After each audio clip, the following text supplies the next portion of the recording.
estamos con la presencia del doctor Tomás Cunio, cardiólogo intervencionista. ¿Qué tal, Tomás? ¿Cómo estás? Bienvenido. ¿Qué tal, Claudio? Gracias por la invitación. Y vamos a hablar de este mundo fascinante que es este tipo de cardiología, donde podemos ver tan de cerca, de alguna manera, las venas y poder solucionar problemas de obstrucciones, que de eso se trata un poco el tema, ¿no? Contame un poquito. Sí, claro que sí. Bueno, yo me dedico a la cardiología intervencionista, que es la posibilidad de hacer estudios mínimamente invasivos y buscar cómo se ven las arterias y venas del cuerpo.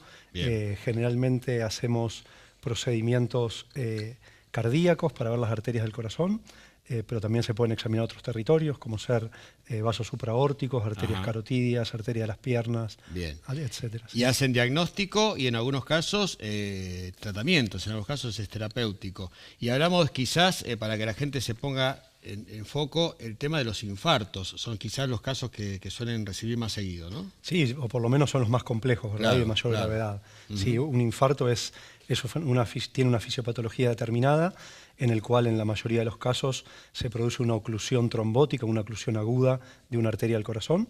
Eso, obviamente, el paciente, la gran mayoría se dan cuenta porque le produce un dolor de pecho, un dolor torácico importante.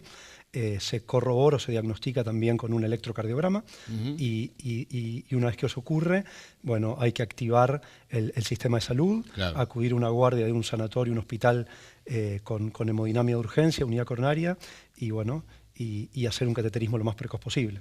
Hay una relación entonces entre el estrés oxidativo y el cáncer, claramente. 100%, porque la célula pierde su capacidad de autorregulación, de morirse cuando está fallando, ¿sí? La misma célula se produce la muerte programada. Dice, bueno, yo no estoy funcionando bien, me voy. Cuando está en un estrés oxidativo, ya ni siquiera distingue ese mecanismo de supervivencia o no, se sigue reproduciendo con daño en el ADN. Y eso es lo peligroso para el cáncer. En tu consultorio se trabaja intensamente con esto a modo preventivo para evitar este tipo de enfermedades a largo plazo, ¿no? Haciendo un tratamiento desde ya, un cambio de vida de alguna manera. Un cambio de vida. No es solo venir a buscar, como te digo, la vitamina C, sino que nos tenemos que plantear de forma integrativa cómo estás viviendo y en qué etapa de la vida estás. No es lo mismo que sea un deportista de alto rendimiento, que también puede estar estresado y oxidado porque ese gran deporte se lo genera, pero también una persona que ya está o en menopausia con alguna comorbilidad ya instalada, me refiero ya a alguna enfermedad. Continuamos en Televida y vamos a hablar de un tema muy interesante que es la bipolaridad. Hay una fundación, la intención nuestra hoy es darla a conocer, saber que existe hace ya alrededor de 25 años, que es FUBIPA, Fundación Bipolares Argentina, y es un grupo de ayuda mutua donde participan gente con esta problemática. Y vamos a hablar de la enfermedad. Estamos aquí con la doctora Cristian Lupo, psiquiatra. ¿Qué tal? Bienvenida. Y con Waldo Di Mónaco, él es vicepresidente de FUBIPA. ¿Qué tal? Bienvenido. Bueno, muchas gracias.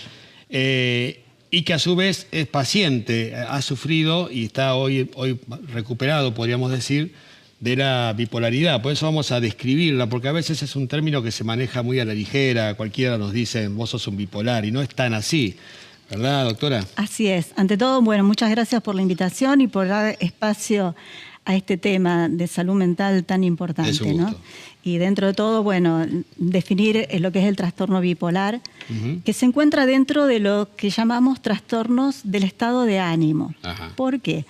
Porque la persona que lo padece presenta a lo largo de su evolución episodios francamente depresivos, que no es tristeza, es una tristeza patológica, profunda, que tiene otros componentes, con episodios recurrentes de estados de ánimos eufóricos o de alegría patológica. Alternando.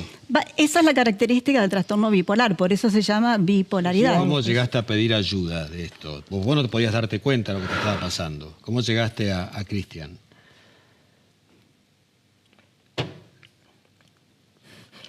A veces la familia, sí, entiendo la emoción porque hablábamos antes. ¡Mi hermano! Sí, él fue el que pidió ayuda. Bien. Bueno, ¿y con qué te encontraste, Cristian? ¿Con un panorama extremo? Bueno, justamente yo lo asisto en el episodio depresivo, ¿no? Donde es más difícil el tratamiento, digamos. Pero fue allí donde pudimos constatar el diagnóstico, digamos, ¿no? ya teniendo el diagnóstico, uno puede tener una predicción del tratamiento, de la evolución y de saber que esta enfermedad tiene curso crónico. ¿No? Continuamos en Televida. Yo estoy en comunicación con la doctora Fabiana Mardenli, especialista en odontología láser. ¿Qué tal, Fabiana? ¿Cómo estás?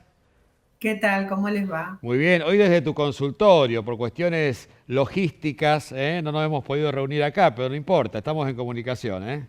Sí, eso es lo importante. Bueno, y para seguir hablando de las ventajas de la odontología láser y estos equipos maravillosos que ofrecen soluciones realmente muy buenas, no solamente en cuestiones en los dientes, sino como vamos a ver ahora, este caso en particular, ¿no? Sí, vamos a contar la segunda parte que presentamos en el último programa. Ajá. Habíamos hablado de una lesión vascular en el labio, un hemangioma nodular bastante grande, molesto. Sí. Y bueno, quiero que escuchen, vean la resolución, porque habíamos mostrado la inicial, habíamos mostrado el control a la semana, y ahora que pasaron 20 días, quiero que vean cómo quedó el labio, la resolución clínica. Bien. Y el testimonio del paciente. Bueno, vamos a ver entonces una imagen, ¿no?, de la resolución. Vamos a ir viendo, bueno, estas son las 3 etapas. Ajá.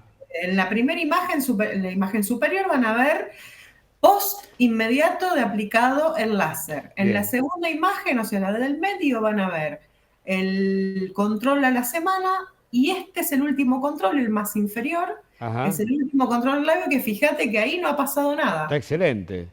Excelente.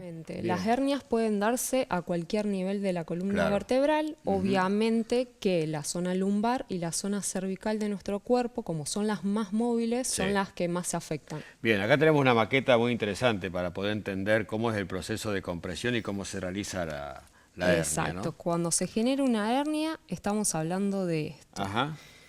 Genera un aumento de presión a nivel de la vértebra, como ven es desparejo, entonces eso genera una presión en el disco. Bien. Cuando esto continúa con el tiempo, el disco comienza a romperse, la parte central del disco, la parte central del disco se rompe, fuga ese contenido cartilaginoso que encontramos en el centro y genera una opresión a nivel de la médula y nervios raquídeos. Perfecto. Bueno, y ahí es donde empieza a aparecer el dolor, y ya hablamos de hernias de disco sintomáticas, ¿no?, donde realmente son muy molestas y nos quitan muchísima calidad de vida. Bien, ¿cómo es el tema cuando recibís al paciente? Tiene que traerte los estudios que haya realizado hasta el momento. Sí, exactamente. Cuando vienen a la consulta es muy importante que traigan estudios como radiografías, resonancias o a lo sumo tomografías. Adelante, pero hay una pregunta que a mí me queda. Ese cerebro encogido, más chico, ¿en qué instancia de la vida de una persona como esta mujer se produce? ¿Sobre el final, en el transcurso? Empezó ella a los 7 años y cuando yo la conozco, más o menos 54, empieza con estas atrofias. Ajá. Ella alcanzó a ayudarme a mí, porque es con lo que ganamos en París en el 2009, ella alcanzó a contarme cosas a mí. Claro. Y a los 6 años ya estaba demenciada totalmente.